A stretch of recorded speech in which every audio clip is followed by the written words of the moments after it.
আহা, দেখেই চোখ জুড়িয়ে যাচ্ছে, কি ফুলকো ফুলকো লুচি। আসসালামু আলাইকুম বন্ধুরা, আপনারা সবাই কেমন আছেন? আশা করি ভালো আছেন। আমিও আল্লাহর রহমতে অনেক ভালো আছি। দেখতেই পাচ্ছেন ফুলকো ফুলকো লুচি ভাজা হচ্ছে। কি ভাবছেন এগুলো আমি ভাজতেছি? না, আমি না, এগুলো ভাজতেছে আমার ছোট বোন।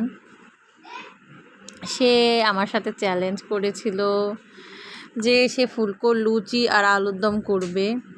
চ্যালেঞ্জে সে জিতেও গেল, কারণ সে কোনো দিন রান্নার চুলার ধারে কাছেও যায়নি।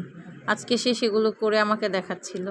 সে একা একাই মনে করেন যে আটাগুলো মথে নিয়েছিল, ডো তৈরি করেছিল, একাই সেই লুচিগুলো বেলতেছিল, আবার আর এক হাত দিয়েই সে আবার লুচিগুলো ভাজতেও ছিল। আমার কোনো হেল্প নেয়নি, সে একা একাই সব কিছু করতেছে আর বলতেছে, দেখো আমি করে দেখিয়েছি, তুমি বলেছিলে আমি পারবো না, কিন্তু আমি পেরেছি।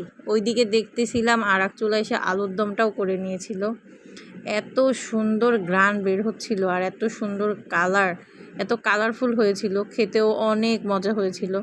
ছোটোখাটো একটা পিকনিকের আয়োজনই করে ফেলেছিল আমার বোন। আসলে এত মজা হয়েছিল আপনাদের কি বলবো।